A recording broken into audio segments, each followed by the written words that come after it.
तुम्ही काही करू द्या, किती प्रगती करू द्या, तुम्ही त्या चपात्या काय झेरॉक्स करून खाणार नाही. अरे तुम्हाला अन्न निर्माता, हा जगाचा पोशिंदा, हाच तुम्हाला जगवणार आहे. आणि आज हा जगाचा पोशिंदा दुर्लक्षित आहे.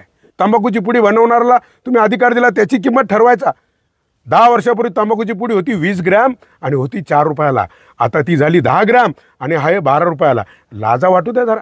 म्हणजे ती वस्तू कमी झाली आणि दाम दुप्पट. आणि माझ्या शेतकऱ्याचा टोमॅटो तुम्हाला कधी रुपया किलोनी, कांदा रुपया किलोनी, 2 रुपये किलोनी.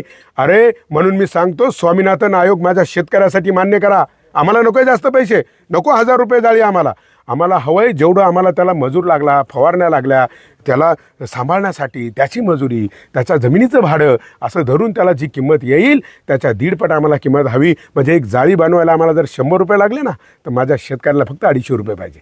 काही नको रे. आणि तुम्ही सगळं खाल आणि तुमच्या चुकीमुळे आज तुम्ही विष खाऊ राहिले. जर तुम्ही शेतकऱ्याला चांगली किंमत दिली, मग तो निंदायला मजूर लावेल. आता तो तणनाशक फवारतोय. हे तुम्ही पेरले. जे पेरतो तेच उगवतं. तुम्ही काटे पेरले, काटेच उगवल. बाबळी पेरल्यावर बाबळीच येतील, आंबे नाही येणार. आणि जर तुम्ही आंबे पेरले ना, ह्या जगातली कोणतीच ताकद तुम्हाला आंबे खाण्यापासून रोखू शकत नाही, कारण त्याला आंबेच येतील. पण तुम्ही जे पेरताय तेच तुम्ही विष खाऊ राहिले. आणि मग आता प्रत्येक 10 लोकांमध्ये एकाला कॅन्सर आहे.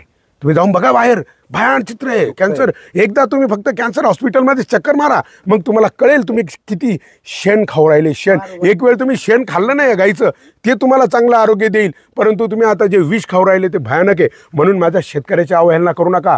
तुम्ही थिएटरमध्ये गेले का 80 रुपयाला समोसा, तिथं नाही तुम्ही आंदोलनं करती.